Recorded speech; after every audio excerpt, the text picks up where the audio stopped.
The princess had been coughing for 19 days, and every specialist the Lari king had summoned to the royal infirmary of Aelven had left the same way, head bowed, hands empty, murmuring something about atmospheric particulate sensitivity or juvenile onset crystalline respiratory syndrome, or on the third week, simply saying nothing at all because there was nothing left to say that hadn't already been wrong.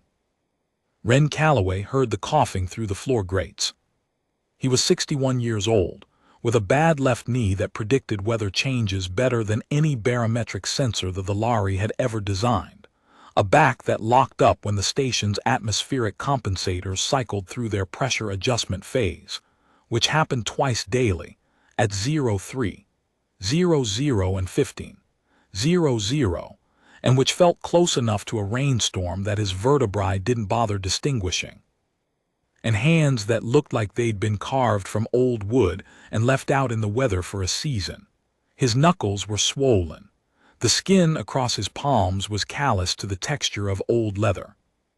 There was grease in the creases of his fingers that hadn't come out since the Reagan administration, and a scar across the back of his right hand from a sheet metal edge in a ventilation shaft in Fort Worth, 2019, which had needed 11 stitches, and which he'd gone back to work the next day because the building's air handler wasn't going to calibrate itself. He'd been the overnight maintenance worker on sublevel 4 of Aelven Station for 2 years, 7 months. Before that, Earth. Before Earth, 36 years in HVAC and building systems, hospitals, hotels, a water treatment plant in Decatur, a high school gymnasium in a town so small it didn't have a second traffic light, a county jail that smelled like bleach and regret, 3 office towers in downtown Memphis, and a pediatric hospital in Birmingham, Alabama, where he'd spent 3 years and learned more about the relationship between air quality and human health than most doctors learned in medical school. He'd fixed furnaces in January cold that cracked copper pipe. He traced a Legionella contamination back to a single corroded fitting in a cooling tower that everyone else had cleared on visual inspection. He'd spent 3 decades learning that the air inside a building wasn't background noise.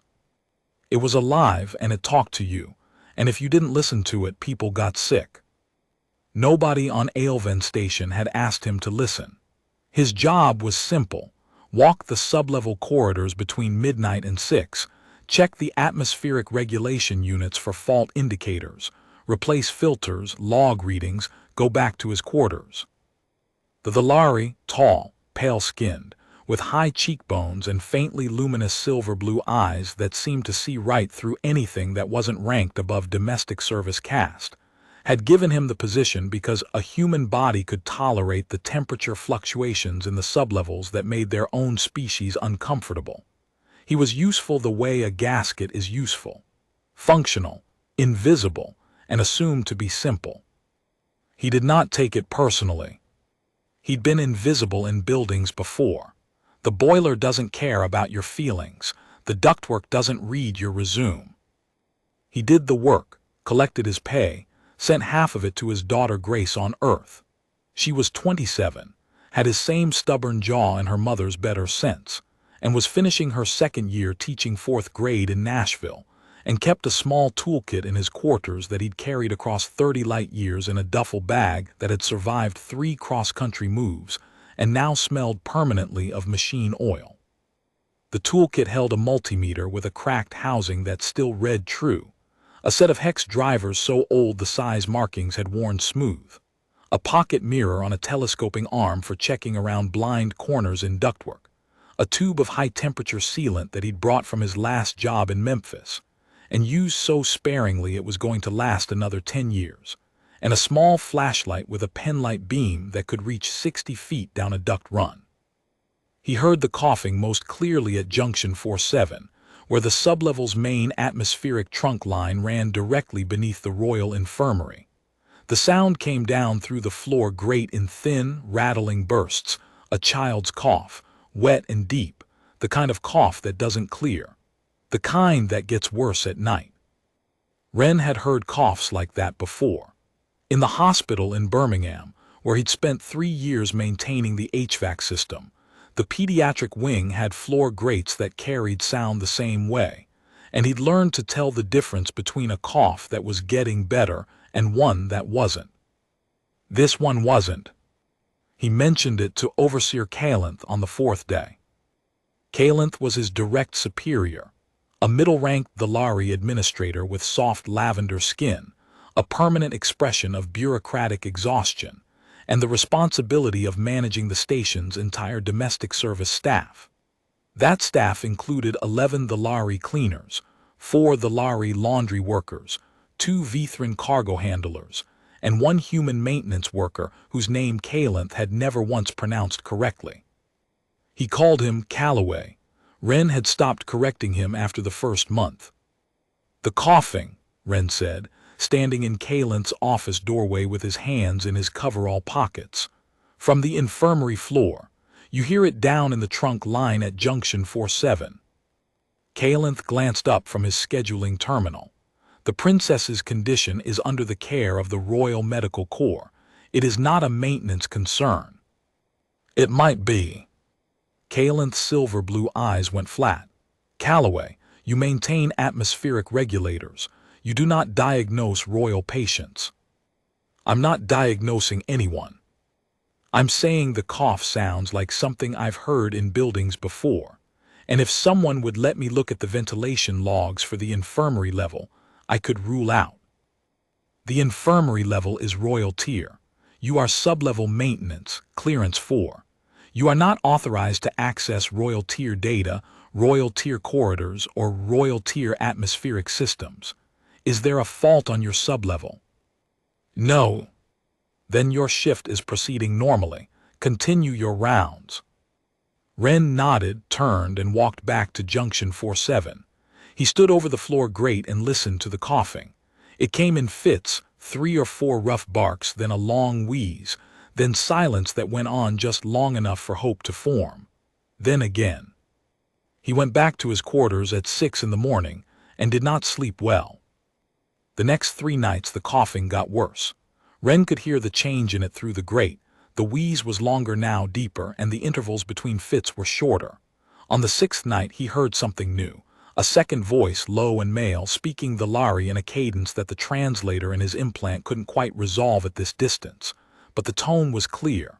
It was a man talking to a child in the middle of the night, and the words were the kind that don't need translation.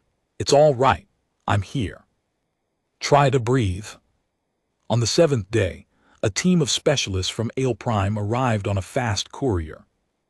Wren saw them cross the commercial concourse during his shift change, 4 tall Thalari, in formal medical vestments of pale blue crystal-threaded silk, carrying sealed instrument cases that hummed faintly with their own power sources, trailed by 2 assistants each. They walked with the precise, unhurried steps of people who charged by the hour and were worth it, and the station's commercial-level residents parted around them the way water parts around the hull of a ship. They disappeared into the royal tier access corridor, and the security field sealed behind them. On the 8th night, the coughing was joined by a new sound. A thin, high whimper between fits, the sound a child makes when they've been coughing so long their ribs hurt. Wren stood at junction 47 with his hands on the grate and his forehead, nearly touching the floor, and listened to it, and felt something in his chest that had nothing to do with atmospheric quality. On the 9th day, a second team arrived, 3 respiratory specialists from Thessora, a Thalari colony world known for its medical research. And on the 10th day, a single consultant from the Conclave Medical Institute, a heavyset Thalari man named Varath who carried no instrument cases because his instrument was his reputation. 15 specialists on station now. The commercial concourse was buzzing with speculation. The diplomatic calendar had been suspended. And through the floor grate at junction 47, every night, the coughing continued. On the 11th day, Wren submitted a formal maintenance request through the station's work order system, a request to inspect the atmospheric trunk line at junction 47, which technically fell within his sub-level jurisdiction, for unusual acoustic transmissions. The wording was careful. He'd learned a long time ago that the way to get into a space you needed to see was to frame it as the space needing you. The request was approved without comment, because nobody in the administrative chain cared what a sub-level maintenance worker did in a trunk line. He spent 4 hours that evening inside the duct with his pocket mirror, his multimeter, and a portable particle counter he'd borrowed from the sub-level supply closet. The trunk line at Junction 47 was a main arterial duct, 3 meters across, reinforced composite walls, carrying processed atmosphere from the station's central scrubbers up through the commercial levels and into the royal tier. It was clean. The filters were new. The airflow readings were within specification. Every parameter the station's automated monitoring system tracked was within tolerance. The air was clean. The air was fine. But Wren had learned something in 36 years that automated systems didn't know. Clean air can still be wrong. He lay on his back inside the trunk line, staring up at the curved ceiling with his work light clipped to his chest, and he felt the air move across his face. It was cool, slightly dry. And there was something in it, not a particle, not a contaminant the counter would catch, but a quality, a texture, a faint sharpness that sat at the back of his throat the way ozone does after a lightning strike, except it wasn't ozone. It wasn't anything the particle counter was calibrated to measure. It was something the Villari atmospheric processors generated as a byproduct of their crystal lattice filtration system. A microresidue that was physiologically inert to adult Villari, cataloged and dismissed in the station's environmental database as species nominal, no action required. Species nominal for adults. Wren sat up, bumped his head on the duct ceiling. He did this every single time, 2 years and 7 months running, and he was starting to think the duct was doing it on purpose, and pulled out the portable particle counter.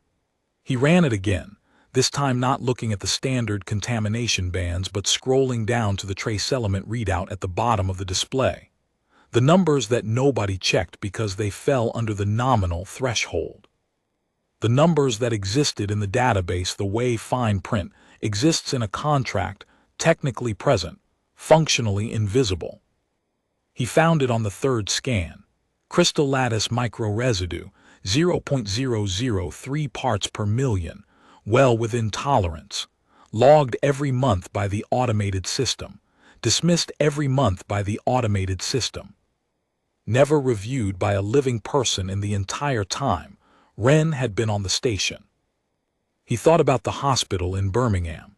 He thought about the time the pediatric wing had an outbreak of respiratory irritation, 8 children, ages 2 to 5, all presenting with the same persistent wet cough that didn't respond to treatment, that stumped 3 doctors, an epidemiologist from the county health department, and a consulting pulmonologist who'd flown in from Atlanta. Wren had found the cause in a maintenance closet on the floor below. A cleaning solvent, brand new, recently approved, fully compliant with every safety standard, was off-gassing a vapor that, in the concentrations carried through the building's air handling system, caused bronchial inflammation in children whose lungs hadn't finished developing. The solvent was safe. The levels were within tolerance. The material safety data sheet said it was fine. And it was fine for anyone whose lungs had fully matured. The children's lungs hadn't. The pulmonologist from Atlanta had asked Wren how he'd known to look at the solvent. Wren had said, because I'd run out of everything else, and the air still didn't smell right. He climbed out of the trunk line, dusted off his coveralls, and went to see Calenth again. No, Calenth said before Wren had finished his second sentence. I have told you twice. The princess's condition is not a maintenance matter.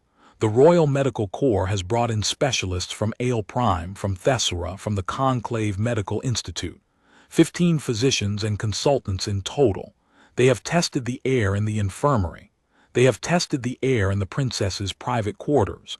Everything is within specification. They tested the air in the places they were looking. Have they tested the air in the places they weren't? The nursery next door, the playroom, the corridors she walks through every day, the garden atrium. Calenth stared at him. What are you suggesting? I'm suggesting that the crystal lattice microresidue from your atmospheric processors is at 0.003 parts per million in the trunk line, which means it's probably at the same level or higher in every room on the royal tier, and that concentration might be perfectly safe for an adult Thalari, but I don't know if anyone's ever checked whether it's safe for a child. A 6-year-old child with lungs that are still developing. Kaelinth's expression didn't change, but his hands went still on the desk. You are a maintenance worker. You change filters. I've been changing filters and reading air for 36 years. I've worked in buildings that made people sick and nobody could figure out why. And every time, every single time, the answer was something that was working exactly the way it was supposed to, in a context nobody had thought to check. You are not a Thalari physiologist. No, I'm not.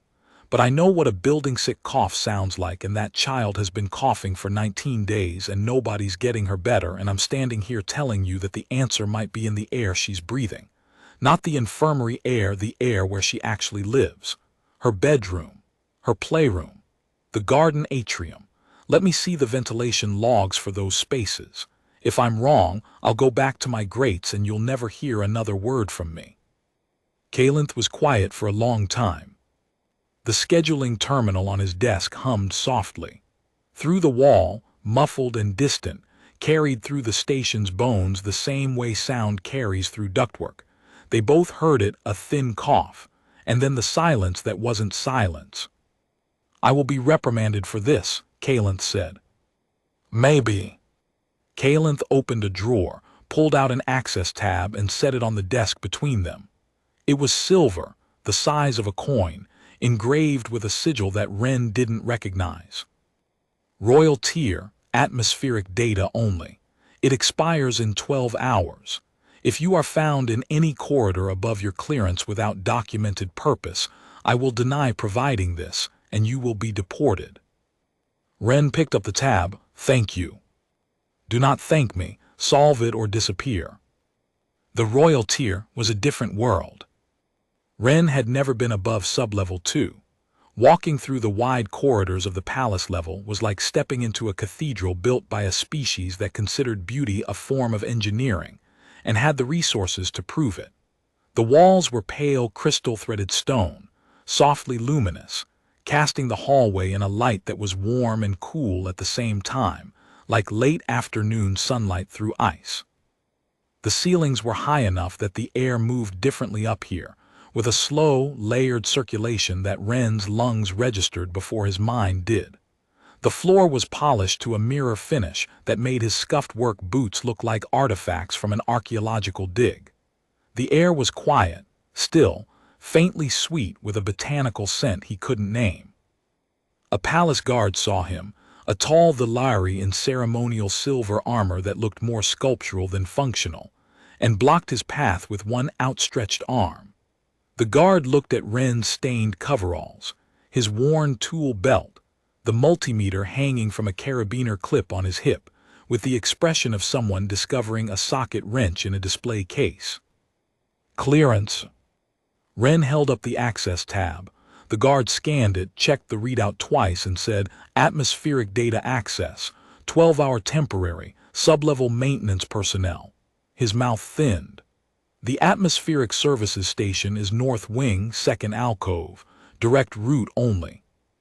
Do not deviate. Understood.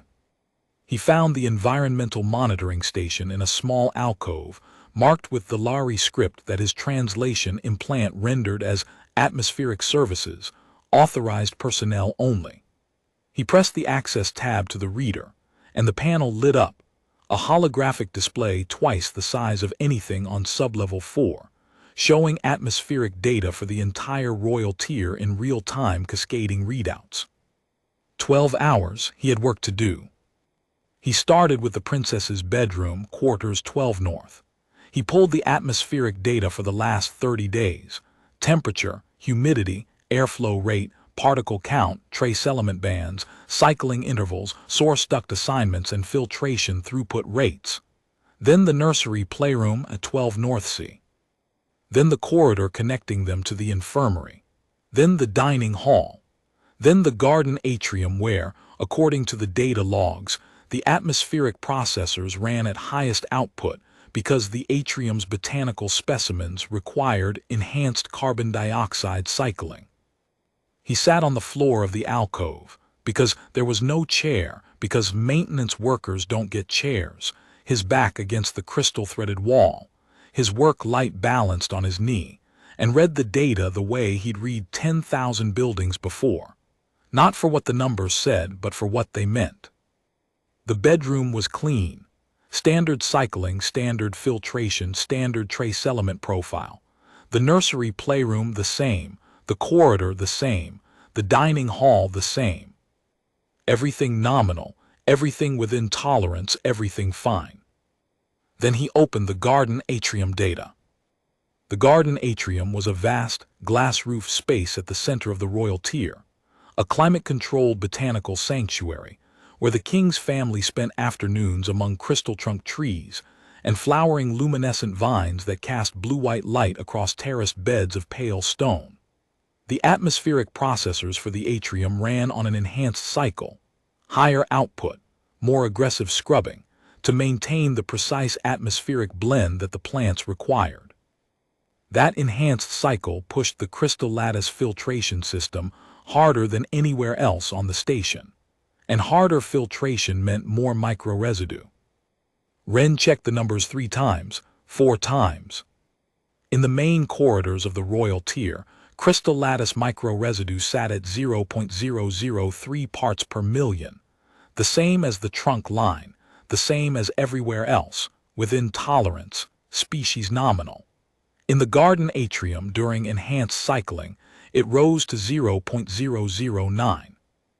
Triple the concentration, still within adult tolerance, still catalogued as nominal, and the princess spent 3 hours in the garden atrium every afternoon because it was her favorite place on the station, because she loved the crystal trunk trees and the way the luminescent vines made patterns on the walkways. He pulled up the medical timeline that Calenth had grudgingly allowed him access to, a stripped-down version. No diagnostic details, just dates and status changes. The princess's coughing had begun 22 days ago. Enhanced cycling in the garden atrium had been activated 30 days ago, when a new shipment of rare Thesaurin flowering vines had been installed, and the station's botanists had requested an adjusted atmospheric profile to support the new specimens. 8 days between the adjusted profile and the first cough. Accumulation time. Exactly what you'd expect if the microresidue were building up in small lungs that couldn't clear it. Wren scrolled back further. He found a second data point that made the hair on his arm stand up. 14 months ago, 6 months before he'd arrived on the station, the garden atrium had undergone a different botanical installation. Enhanced cycling had been activated for 19 days, then deactivated when the new plants failed to acclimate. During those 19 days, the princess's medical file showed a single notation: minor respiratory irritation, resolved spontaneously. Nobody had connected the two events, because the cycling had been deactivated for unrelated reasons, and the irritation had cleared on its own once the source was removed. The pattern had been there the whole time, in the data, in the building, written in numbers that nobody read because the numbers were in the margin that everybody skipped. Wren closed the monitoring panel, put the access tab in his pocket, and sat in the alcove for a long time, rubbing his bad knee and thinking about that water treatment plant indicator where, 23 years ago, he traced a chloramine spike to a single valve that had been installed backward by a contractor who'd been in a hurry. The valve was rated for the job. The installation logs showed a completed inspection.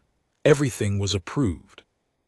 And the valve was backward, and 6 families on the downstream side of the distribution loop had been getting headaches for a month, and nobody could figure out why because nobody had looked at the valve because the valve had passed inspection. The problem was never the thing that was broken. The problem was the thing that was working exactly the way it was supposed to, in a context nobody had considered. He went to see Calenth one more time. Calenth looked at the data. He looked at the 14-month correlation. He looked at Wren. He looked at the data again. The color in his face shifted from lavender to something closer to ash. "This cannot be presented by a sub-level maintenance worker," he said quietly. "The Royal Medical Corps will not accept diagnostic findings from a clearance 4 human." "Then don't present it as my findings. Present it as yours. Present it as a maintenance anomaly flagged during routine trunkline inspection. I don't care whose name is on it. I care about the kid." Calenth sat very still. The silver-blue luminescence behind his eyes seemed to dim. Something Wren had learned was a Thalari stress response, like blood draining from a human face. "The king," Calenth said, "has been in the infirmary with his daughter every night for the past 2 weeks. He has not attended court. He has not received the trade delegation from Valori Prime. The station's entire diplomatic schedule is suspended. His senior advisor has begun redirecting official communications because the king will not leave the infirmary for longer than it takes to eat. The queen died 4 years ago, and the princess is his only child. Do you understand what I am telling you? I understand that a man's daughter is sick, and nobody can figure out why. If you are wrong about this, the consequences will not only be mine, they will be yours: deportation, blacklisting from every Thalari contract station in the sector. You will not work in Thalari space again." Wren looked at Calenth. He thought about Grace, 30 light-years away, who called him once a week on the comm relay and always asked if he was eating enough and always said, "Be safe, Dad," before she signed off. The same way she'd said it when he left for the Memphis jobs and the Fort Worth jobs and every job that took him away from home. He thought about the coughing through the floor grate. He thought about the small, thin whimper between fits that he'd heard on the 8th night, the sound of a child whose ribs hurt. "I'm not wrong." Calenth submitted the report under his own name, attributing the finding to anomalous trace element readings detected during routine sub-level atmospheric inspection. He appended the 14-month correlation as supporting evidence. He did not mention Wren. The report went to the Royal Medical Corps at 14:00 station time. At 14:40, Calenth's terminal chimed. The head of the Royal Medical Corps wanted to see the maintenance worker who had performed the trunkline inspection, not Calenth, the maintenance worker. Calenth looked at the message for a long time. Then he looked at Wren, who was sitting in the visitor's chair with his hands folded in his lap, his coveralls still dusty from the trunk line. "They want you," Calenth said. "Someone in the medical corps recognized that routine sub-level inspections do not include trace element analysis of royal tier atmospheric profiles." His mouth compressed. "You are, apparently, not as invisible as either of us had planned." By 16:00, Wren was standing in the garden atrium. He had walked in through the royal tier access corridor with Calenth beside him, Calenth who was sweating in the Thalari way, which meant the faint silver sheen on his skin had gone matte, and his hands kept flexing open and closed at his sides. A palace guard escorted them both. Crystal trunk trees rose 40 feet into the glass roof space above, their branches threaded with luminescent vines that cast soft blue-white light across walkways of polished pale stone. Flowering plants lined terraced beds. The air was thick, warm, sweet, and Wren felt the sharpness in it immediately. The same quality he'd tasted in the trunk line, but stronger here, concentrated, sitting at the back of his throat like a word of warning spoken very quietly. He knelt beside an atmospheric intake vent at the base of the largest crystal trunk tree and pulled out his multimeter. The readings confirmed what the data had shown. He ran his pocket mirror along the inside of the vent housing, angling the telescoping arm to see past the first baffle, and found it, a faint crystalline film coating the interior surfaces. He scraped a small amount onto the tip of his hex driver and held it up to the light filtering through the glass roof. The residue caught the glow from the vines and scattered it in tiny prismatic sparks. "That's your micro-residue," he said quietly. The head of the Royal Medical Corps arrived 4 minutes later. Her name was Solara Thin, pale ice-blue skin, sharp cheekbones, faintly glowing cyan eyes, white hair swept back in a tight knot. She had the bearing of someone who had performed surgery on admirals, and had never, in a career spanning 40 years, been told the answer by a man kneeling on the ground with a hex driver. She was flanked by 2 junior physicians and the conclave consultant, Varath, who had arrived 3 days ago at considerable expense, and who had already written a preliminary report concluding that the princess's condition was a rare form of juvenile crystalline autoimmune disorder, a genetic diagnosis that would have committed the child to a lifetime of immunosuppressive treatment. Solara Thin looked at Ren. She looked at the crystalline residue on the tip of his hex driver. She looked at the atmospheric intake vent. "You are the sub-level maintenance worker," she said. "Yes, ma'am." "Show me everything." Ren showed her the data on his portable display, the intake vent, the crystalline residue, the enhanced cycling profile, the 0.009 concentration versus the 0.003 baseline, the 14-month correlation. He explained it the way he'd explain it to a building owner, plain, direct, no jargon, no hedging. He explained what crystal lattice microresidue was, how it was produced, why it was classified as nominal, and why that classification might not hold for a developing respiratory system. Varath, the conclave consultant, crossed his arms. He was a large man, broad through the shoulders, with the deep lavender skin of a Thalari from the inner colonies and the expression of someone whose professional judgment was being challenged by a janitor. "The trace element profile has been reviewed," Varath said. "Crystal lattice microresidue is classified as species nominal and has been for 30 years. There is no documented pathology associated with chronic exposure at any concentration below 0.05 parts per million. The princess's condition is consistent with juvenile crystalline autoimmune disorder, and I have already submitted my preliminary." "Has it been tested in children?" Ren said. "Specifically, in a controlled study with juvenile Thalari subjects." The silence that followed had weight. Varath opened his mouth, closed it, and looked at Solara Thin.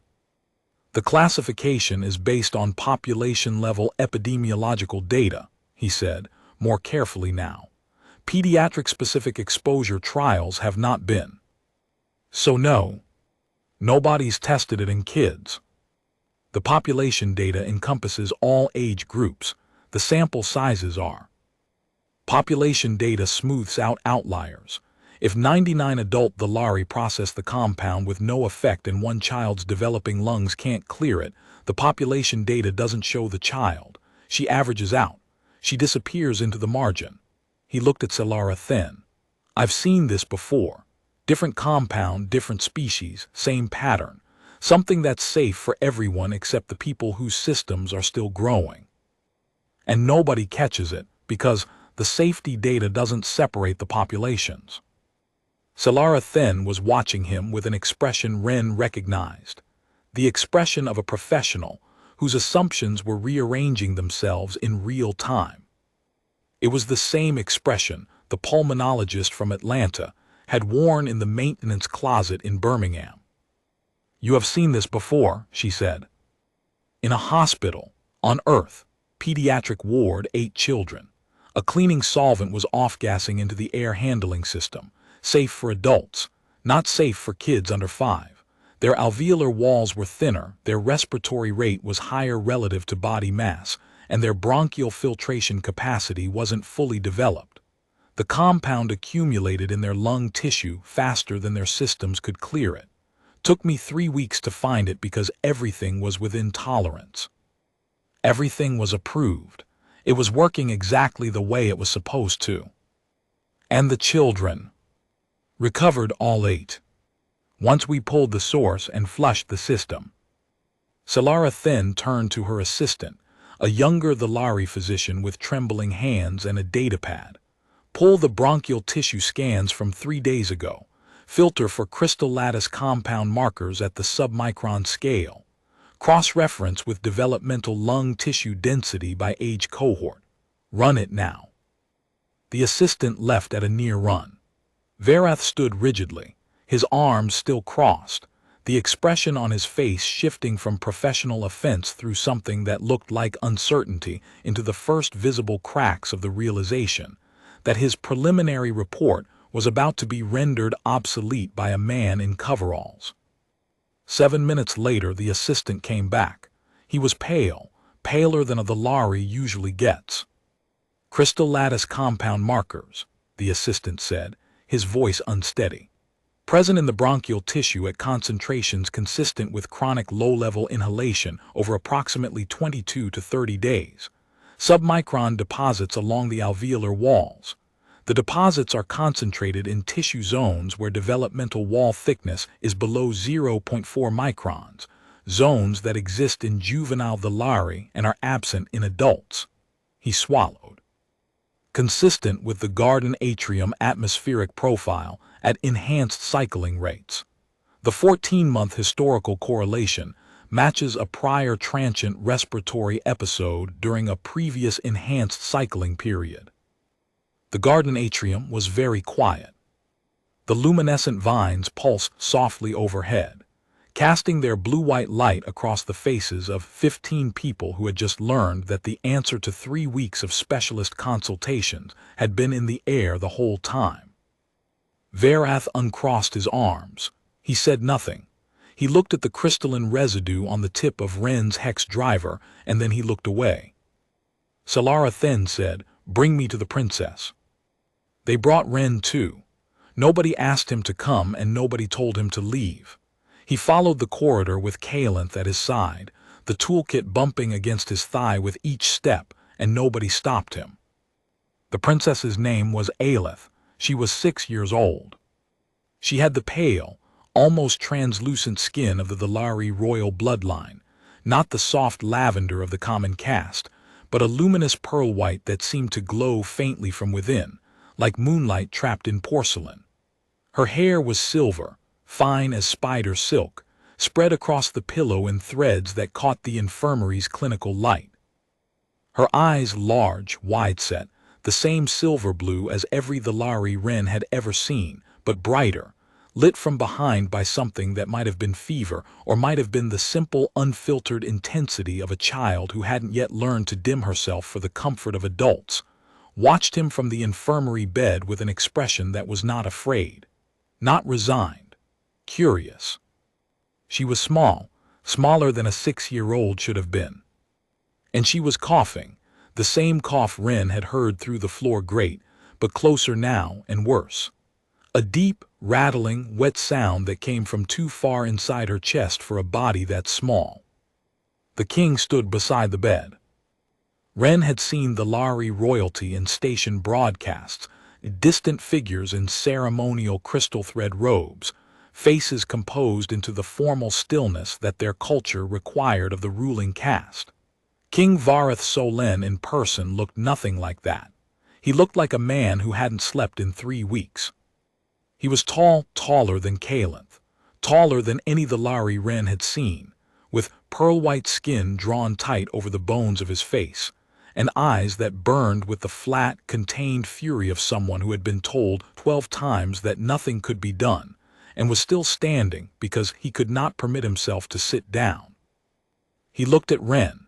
He looked at the coveralls, the tool belt, the work boots, the grease-lined hands, the cracked multimeter hanging from its carabiner clip. He looked at Ren the way a man looks at a life raft that is clearly too small but is the only thing floating. "You are the one who found the trace element," the king said, not a question. "Yes, sir." "Explain it." Ren explained it shorter this time because the king's eyes said he did not have patience for a long version. The filtration byproduct, the enhanced cycling, the triple concentration, the 8-day lag, the 14-month pattern, the developmental lung tissue vulnerability. The king listened without moving. His hand rested on the infirmary bed railing, inches from his daughter's hand. "None of my physicians found this," he said. "With respect, sir," they looked at the patient. "I looked at the building. Sometimes they're the same problem." Salara then stepped forward. "Your Majesty, the maintenance workers' analysis is supported by the tissue scans. The treatment protocol changes immediately. We withdraw the princess from all royal tier common spaces. Shut down enhanced cycling in the garden atrium. Install dedicated medical-grade filtration in her quarters, nursery, and all corridors she uses. Begin a bronchial clearance regimen to remove the deposits. She will show improvement within 5 to 7 days. The deposits are inflammatory, not structural. Remove the source, clear the tissue, and she heals. She is young." The king closed his eyes. 2 seconds, 3. When he opened them, they were wet, and he did not wipe his face. Alith coughed, a long, shuddering fit that shook her small frame and made the monitoring instruments beside the bed sing in thin alarm tones. The king's hand closed over hers, pearl-white, long-fingered, trembling, and held it until the fit passed. When it ended, the child's eyes found Ren. "Your hands are dirty," she said. Her voice was small and hoarse but clear. "They usually are." "What's in your pocket?" Ren looked down. The handle of his pocket mirror, the telescoping inspection mirror he used to see around corners in ductwork, was sticking out of his chest pocket. "It's a mirror. I use it to look at things I can't see." "Can I see?" He glanced at the king. The king said nothing. Ren pulled the mirror out, extended the arm, and angled it so Alith could see her own reflection in the small round glass. She studied her face with the solemn concentration of a child examining something new. She smiled.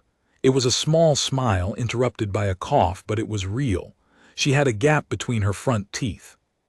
"I can see my nose," she said. "That's the idea." The garden atrium was shut down within the hour.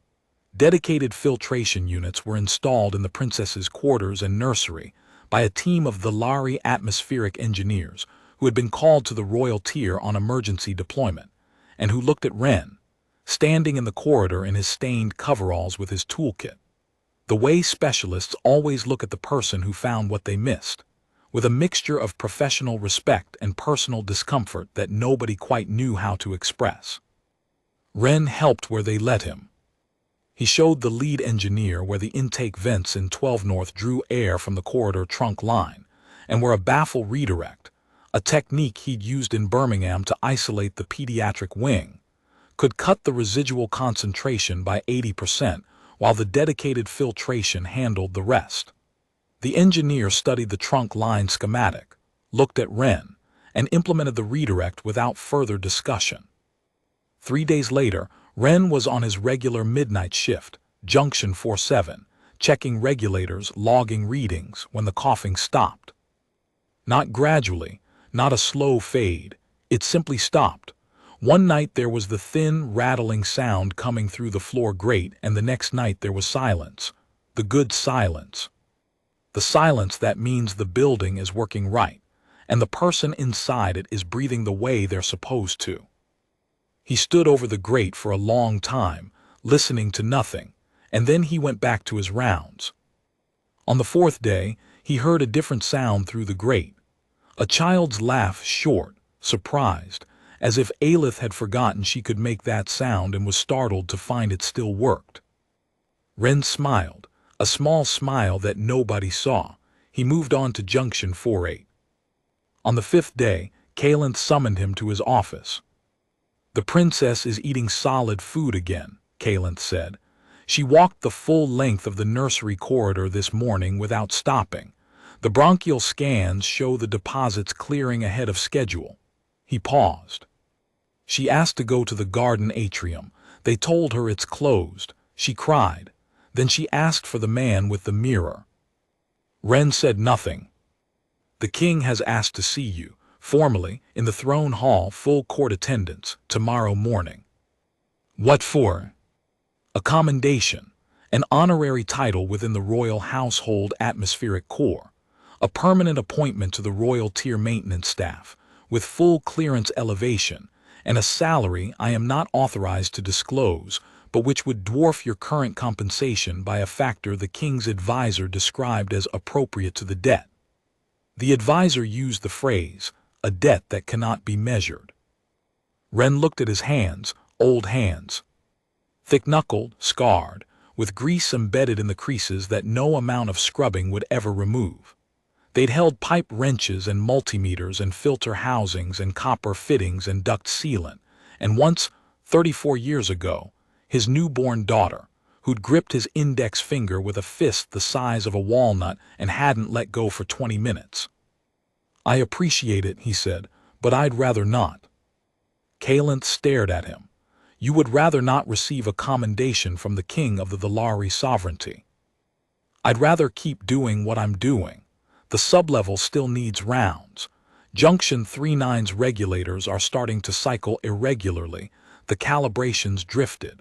There's a humidity imbalance in the cargo level I've been meaning to trace. And those commercial-level families have kids too. If the crystal lattice residue is doing this to one child, it might be doing it to others that nobody's listening for." Calloway. Callanth used his real name for the first time in 2 years and 7 months. "The King of the Thalari sovereignty is offering you a seat among the most honored positions in the royal household. And I'm saying the air on sublevel 4 doesn't check itself." Callanth opened his mouth, closed it, opened it again. "You are the most stubborn creature I have ever managed, across any species I have encountered in 23 years of domestic administration. I've been told." A long pause. The terminal hummed. Through the wall, very faintly, neither of them heard coughing. "I will inform the King's office that you respectfully decline formal recognition and request to continue in your current assignment. Tell them I'm grateful. I am, but the job's not done. The dedicated filters need weekly physical inspections, not automated. Someone opens the housing and looks. The trunk line baffles need recalibration every 90 days, and someone needs to run a full trace element audit on every space where children spend time, not just the royal tier. The education wing, the commercial residences, the crew family quarters. Full survey. If I'm right about the concentration threshold, the standard needs to change for every building on this station that has a child in it." Callanth wrote it down, all of it. His stylus moved across the pad with the careful strokes of someone who had realized that the maintenance worker was not making a request. He was filing a work order for the entire station. "I will submit your recommendations to the Royal Engineering Council," Callanth said. "Thank you. I'll be on sublevel 4 if anyone needs me." Wren went back to work. He walked the midnight corridors with his toolkit and his pocket mirror and his multimeter with the cracked housing, and he checked the regulators at junction 47, and he listened to the silence through the floor grate. The good silence, the breathing silence, the silence that meant a 6-year-old girl with silver hair and a gap-toothed smile was sleeping in clean air. On the 7th day, he found something on his maintenance cart in the sublevel corridor, a small object, wrapped in pale crystal thread cloth and tied with a silver ribbon. Inside was a drawing done in the shaky, earnest hand of a child who was pressing hard with the stylus because the picture was important of a figure in brown coveralls standing next to a round mirror on a stick. The figure was smiling. It had 2 large hands, drawn with 5 careful fingers each. Next to the figure, in the Thalari script that his translation implant rendered letter by letter, were the words, "The man who fixes the air." Beneath the drawing, on a separate sheet of heavier paper embossed with the royal sigil, was a note in a different hand, formal, precise, the handwriting of a king. "The atmospheric modifications you recommended have been implemented station-wide. Trace element audits will be conducted quarterly across all levels. The pediatric concentration threshold you identified has been submitted to the Conclave Medical Standards Board for inclusion in galactic safety protocols.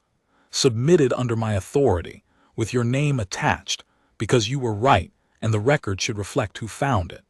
My daughter breathes easily tonight. I am told you do not want a title. I will respect that. But I ask you to know that in this household your name is spoken. Vareth Solen. Ren read the note twice. He folded it carefully, tucked it into his chest pocket beside the pocket mirror, and stood in the corridor for a moment. One hand on the maintenance cart, the other resting on the cool composite wall of sublevel 4. He thought about Grace. He'd call her on Sunday the way he always did. She'd ask if he was eating enough. He'd say yes. She'd say, "Be safe, Dad." He wouldn't tell her about the princess or the king or the note in his pocket because there was nothing to tell. He'd done his job, that was all. Then he picked up his toolkit and walked to junction 39. Because the calibration had drifted and the regulators weren't going to fix themselves. The building was his. Every duct, every grate, every cubic meter of air that moved through the station's lungs and out through its vents, and into the rooms where people slept and ate and breathed and lived. It was his the way a ship is a captain's or a kingdom is a king's, not by title, not by commendation, not by any recognition that could be pinned to a uniform or announced in a throne hall. By labor, by attention, by 36 years of listening to the things that nobody else could hear. He checked the regulator at junction 39. The calibration had drifted by 0.04 degrees, exactly what he'd expected. He adjusted it with his oldest hex driver, 2 turns counterclockwise, hold, quarter turn back, and the regulator settled into its correct rhythm with a soft, steady hum that traveled through the composite wall and into his palm like a heartbeat. Good air, clean air, the kind nobody notices because it's doing its job. Ren logged the reading, closed the panel, and moved on to the next junction.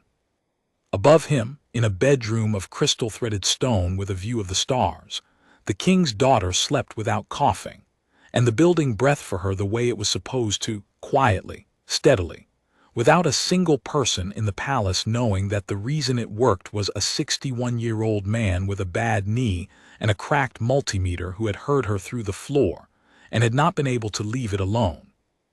That was the job. You hear the building, you fix what's wrong, you go to the next junction. Nobody needs to know your name for the air to be clean.